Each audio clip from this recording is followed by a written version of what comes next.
Thanks, Tucker. I saw a couple of our friends from the press gallery have a smile when you were getting into the free press, so I might ask Paul Sakal from the Sydney Morning Herald to ask a question. Great, thank you. Well, you've almost thanks for your speech. Of course, Mr. Carlson. The media can be extremely negative, so it's nice to hear uplifting comments about our country. It's an amazing country. It is, and I think we forget that in Australia oftentimes, so I appreciate that. You've preempted my question on Putin. Putin!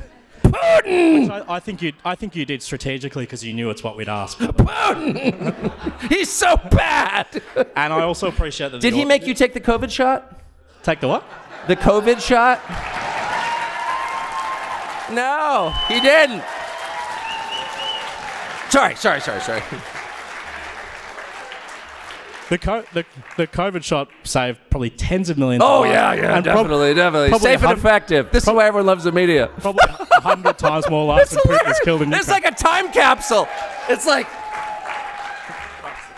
like you're like the last Japanese soldier on Okinawa. You think the war's still going. No, it didn't save millions of lives. It's hilarious. Sorry, I'm sorry. I'm being boorish. Can I get the full answer in without interruption? Okay, I beg your pardon. I'm interested in your position on Putin. Many people in this crowd would adore conservative prime ministers in this country like John Howard, Tony Abbott, mainstream right-wingers like Boris Johnson, Australian Liberals, some of their MPs are in the crowd, are vehemently anti-Putin. They believe he's a reprehensible figure who doesn't believe in the values of conservatism, such as the rule of law and democracy, which gives us the freedoms we have in our country. I'm interested...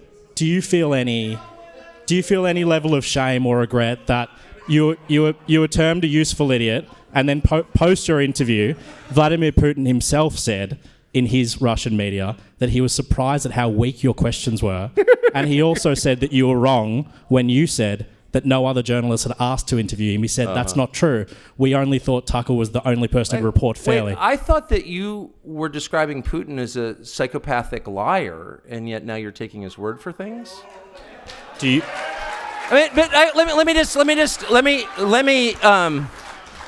me just quickly unpack your absurd soliloquy if I can. First, I'm stuck on the idea that Boris Johnson is a right winger. Do you know Boris Johnson? I do. Boris Johnson is a criminal buffoon who, like so many who claim to love Ukraine, is single-handedly responsible for the deaths of hundreds of thousands of Ukrainian men in this war that Ukraine cannot win. And I would refer you to Wikipedia. How many more people does Russia have than Ukraine? Do you know? 100 million. 100 million. And in a land war, that's a relevant number. It is not possible for Ukraine to beat Russia. The best they can do is sue for peace. That's been known, including by Zelensky, who wanted that since the early days of this conflict. And Boris Johnson, on orders from the Biden administration, shut down, and this is not a disputed fact, this is a fact, admitted by everybody now, shut down the peace negotiations almost 2 years ago.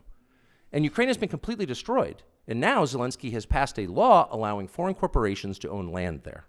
So you tell me what Ukraine is going to look like in 30 years when all of it is owned by BlackRock and multinational corporations and its population is not Ukrainian, okay? So the tragedy of what's happened in Ukraine, orchestrated by the Western powers, including your government, and I hope you do, and driven by my government, I feel shame about it, I hope you do too, is really one of the great crimes of my lifetime.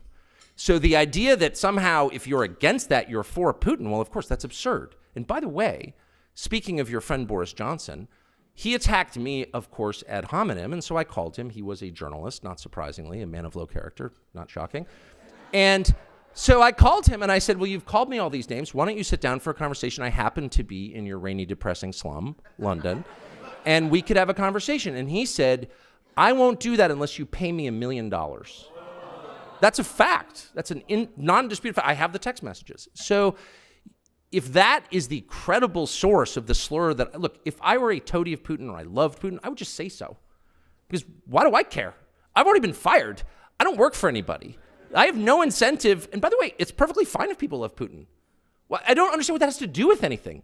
We are citizens of different countries. We should judge first and foremost our own leaders. How's our country doing? How are my children doing? What's their future look like? None of that has anything to do with Putin, except to the extent that you all, this country, sit back, your government allows the Biden administration to push us into nuclear war, which is where we are right now, right on the cusp of it. And somehow that's not a story. That is that Putin doesn't respect human rights or the rule of law. Okay, well, just today, Julian Assange was released after 12 years. 12 years in custody. And your government did nothing. The UK made it possible, and the United States demanded it. You tell me how that's consistent with the rule of law or democracy. It's not. It's ruled by the intel agencies. It's lawlessness, and it's a crime.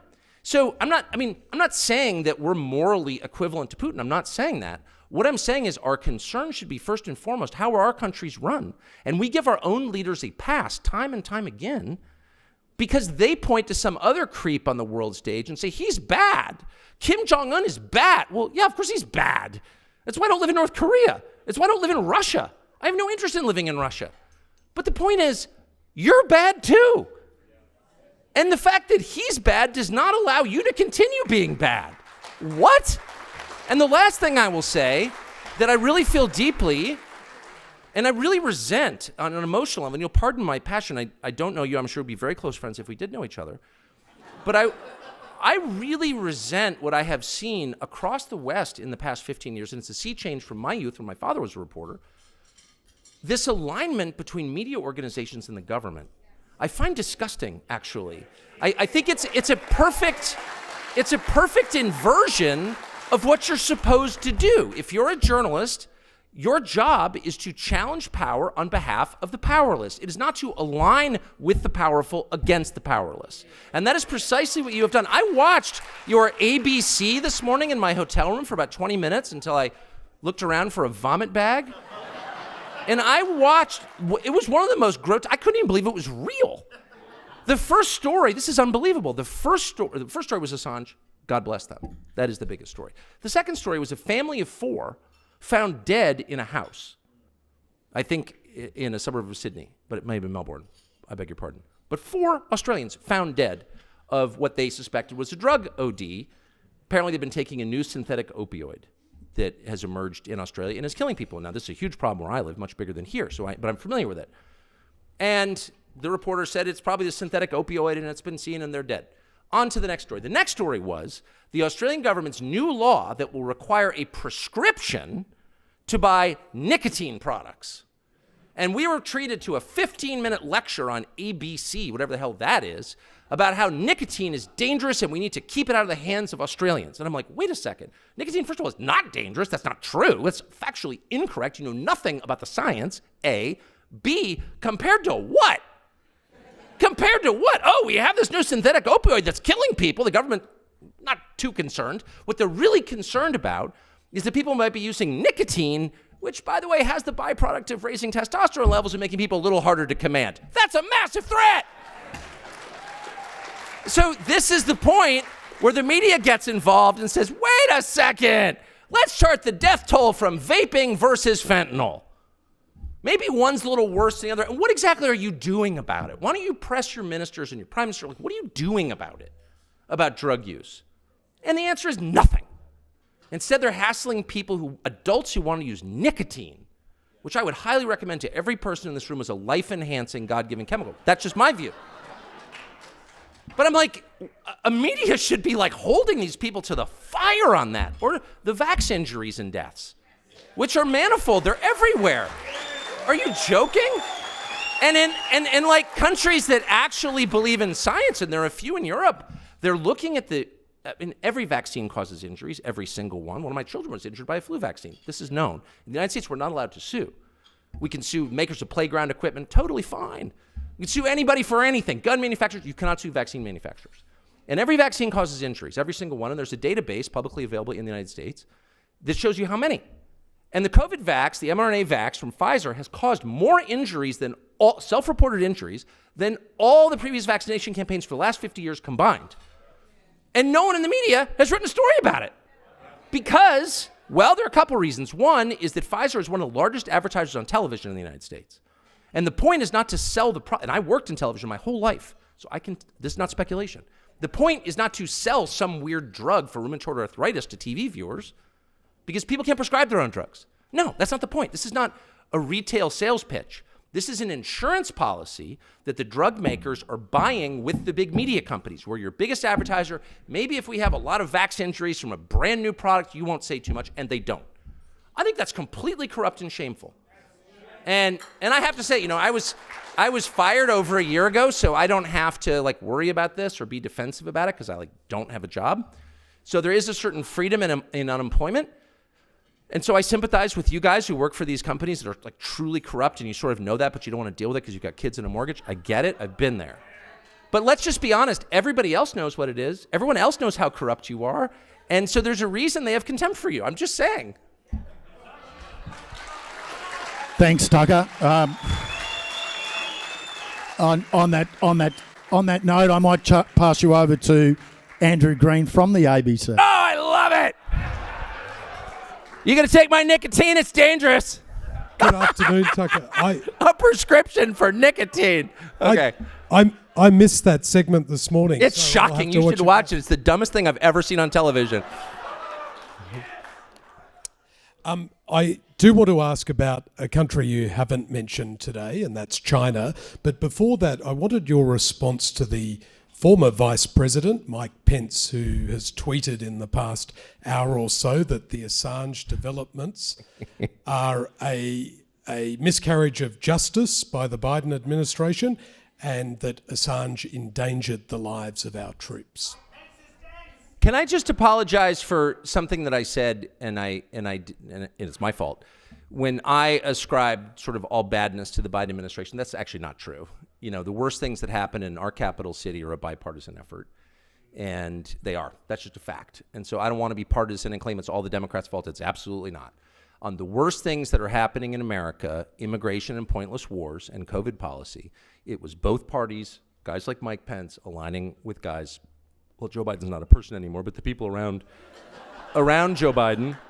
And, the truth is, you want to know the actual truth? I won't be boorish, but Mike Pompeo was Trump's CIA director. And it emerged, and it's factual, that as CIA director, when Assange was locked in the Ecuadorian embassy for however many, 7 years or something, that he plotted to murder him. And Assange had never been charged with any crime in the United States at all. And under our system and yours, you can't just murder people because they embarrass you. So Assange leaked CIA secrets, and Pompeo, as director of CIA, plotted to murder him. That's a fact. And the remarkable thing is that no one arrested Mike Pompeo. He's still walking free. This is a guy who plotted a murder. He's a federal bureaucrat. In a democracy, federal bureaucrats, people are just appointed to a job as a political favor, can't just kill other people they don't like. That's not allowed. Speaking of Russia, and yet this is aimed at my country, people are like, no, that's totally reasonable. Pompeo's an upstanding guy. No, he's not. He's a criminal. He's a criminal. And he tried to murder the guy who exposed his crimes. It's super simple. It's what the mafia used to do. It's why they won every jury trial. Killed 2 jurors, the others acquit. And he tried to do that. And it blows my mind. And I think Mike Pence is a sad, weak man, but I think that's an incredibly shameful tweet. I read it, and I was enraged by it. And I'm just sorry that I didn't describe the problem in greater detail previously. I'll get on to China now. You may or may not be aware of a strategic partnership Australia is involved with your country and the United Kingdom called AUKUS, where we will get nuclear-powered submarines. Can I get your assessment of that? And it was largely in response to China. Do you think China poses a threat here? I think that, first of all, I think it's very complicated, but I think the overview is this. China has 1.4 billion people and not enough resources or land. Australia has 26 million people and a sparsely populated continent that is brimming, overflowing with resources that countries with expanding economies need. And I don't know how expensive your politicians are. I'm guessing not very. So I don't think it'd be too much of a lift for China to just buy them all, and I assume they already are doing that. I mean, obviously they are doing that, and they're doing that in my country too. They bought the current president's son. So I'm not mad at China for that. Well, they did. They bought Hunter Biden. I mean, that's the whole story. and it's proven. Okay, so I'm not mad at China about that. Just for the record, I'm not particularly anti-China. I don't want to live in China. It's not my system at all, and I find a lot of parts of the culture repugnant. On the other hand, I see in China, a country acting in its own interest. So I'm not mad about that. I'm mad about the countries like my own and possibly yours that allow themselves to be taken advantage of. That's the truly shameful thing. So I just don't hate China. I see a rapidly growing country that will do whatever it can to help itself. And if it crushes people in the way, it will. Okay. So that's pretty reasonable. That's kind of a time-tested model. Your job is not to be crushed. And so I'd be very, very, very concerned about it. I don't think you face an imminent invasion or anything. I do think that the concerns about China, just the size differential, the resource question, population, these are the fears that have pushed generations of Australian governments into a counterproductive alliance with the United States and Great Britain. I think the view here is that the U.S. will rescue us if we ever really have a problem. And I don't think that's true. I'm sorry to say that. And I'm just saying that I just don't think it's true. And I think you're unwise for believing it's true. And I think a lot of people on Taiwan thought that was true. It turns out not to be true. I think a lot of Pashtuns in Afghanistan thought that was true. A lot of Montagnards in Vietnam thought that was true. A lot of Christian Iraqis thought that was true. And all of them learned the hard way that it's not true. That in the end, countries act in their own interest. And in a democratic system, leadership changes every 4 or 8 years with different views, expressing, evolved opinions from the public. So no democratic country can be longitudinally reliable as a partner simply because its government changes so often. That's just a fact. It's not an attack. I'm not attacking the United States. I'm not attacking you. I'm just saying if you think that allowing the U.S. government to stage, foreign troops on your soil, they didn't beat you in a war, did they? Then why do they have foreign troops here? I'm sorry. I know I'm offending everybody. It's just a fact. And I don't know if that's like a huge part of your economy, but like rule one in my country is we don't have foreign troops on our soil because we're a sovereign country. And I don't understand why all these countries allow it. I love the United States. I'm glad, that we've got the whip hand, I guess. But I don't think any country should put up with that. No, you can't have soldiers in my country. Go away. You know what I mean? Like we can be friends, but having troops on my soil suggests not a friendship, but a master-slave relationship. And I'm just not into it at all. And I don't think you should be into it either. Thanks, Tucker. One final question from the press gallery. Kat Wong from AAP. Hi, Tucker. Thank you so much for your address today. So you talked a little bit about immigration, and in the past you've talked about how white Australians, Americans, Europeans are being replaced by non-white immigrants in what is often referred to as the Great Replacement Theory. This is the same... Have I said that whites are being replaced? Well... I don't think I said that. Well, it's been mentioned on your show 4,000 times. And really, when did I say that? On your show. I said whites are being replaced? You have said that before. Really? Yeah. I would challenge you to cite that because I'm pretty sure I haven't said that. I said native-born Americans are being replaced, including blacks. Native-born Americans. Native-born Americans. And Americans black Americans African Americans have been in the United States for, in many cases, their families over 400 years. And their concerns are every bit as real and valid and alive to me as the concerns of white people whose families have been there 400 years. So I've never said that whites are being replaced. Not one time. And you can't cite it. Untrue. So we just met, but when our relationship starts with a lie, it makes it tough to be friends. So you've been lying let's about pull my that back. press I'm gallery happy to colleagues explain all what I morning do as well, think. so. Well, you actually can't cite it because I didn't say it, and I don't believe it. And I'm telling you that to your face, so why don't you just accept me at face value? My concern is that the people who are born in the country are the main responsibility of its leaders. And as noted earlier, when those leaders shift their concern from the people whose responsibility it is to take care of to people around the world to put their priorities above that of their own citizens, that's immoral. And they are being replaced in my country, people who are born in the United States. And the birth rate tells the whole story. They are not at replacement rate. And so the U.S. population is growing because we're importing people from other countries. And my view is that happy people have children, and a functioning economy allows them to do that. And we don't have that. And so you need to fix the economy and fix the culture and make it so that people who want to have kids can. You don't just go for the quick sugar fix of importing new people. Like, that's my position. And if you think that's racist, that's your problem. I never called you a racist. But of course you are suggesting, and Well, I must say one of the reasons people don't like people like you in the media is that you never say exactly what you mean. Your slurs are all by implication, and you're about to tell me the great replacement theory is racist or anti-Semitic, whatever. I've said what I've said to you right now like 100 times in public. I hope to, if I live long enough, say it 100 more times. I think it's completely honest and real, not racist or scary.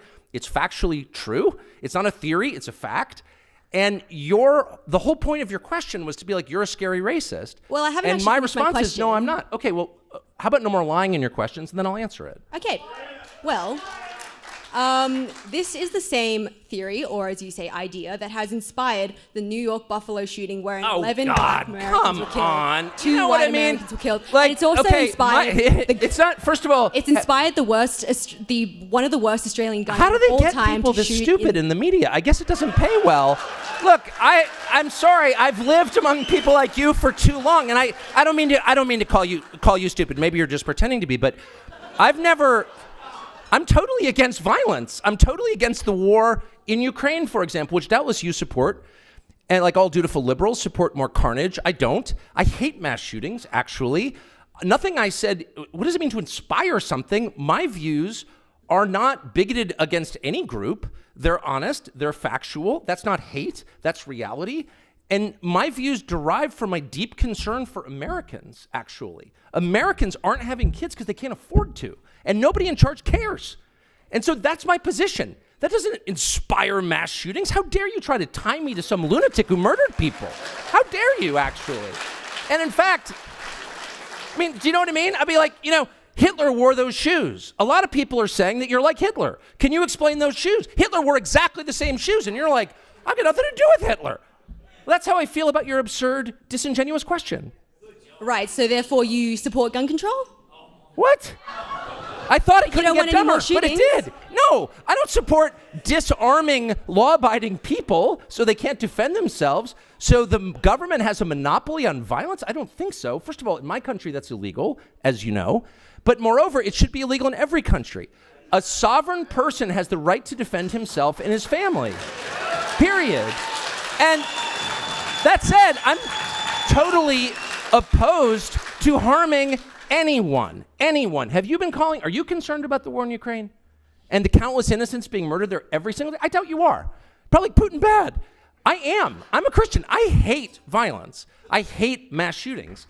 I have guns at home, and often on my person when I'm in the United States, I'm proud to say, because I want to defend myself and those I love against violence. That's the point. I'm not perpetrating crimes. I'm not shooting strangers. I'm defending what I love. And if you're against that, I guess I would ask why. Why would you be against that? Well, so you don't think you harbor any kind of responsibility for these hate crimes? I'm sorry. I'm trying to be charitable. I was like, maybe you're just pretending to be dumb. Now I don't think it's an act. Tucker, thank you for taking those questions. I'm sure you enjoyed some Actually, I questions from the loved it. I press. just feel sorry. I mean, because I got here and the country's so unbelievably beautiful and the people are so cheerful and funny and cool and smart. I'm like, your media's got to be better than ours. It can't just be a bunch of castrated robots reading questions from the boss. And then it turns out it's exactly the same, maybe even a tiny bit dumber.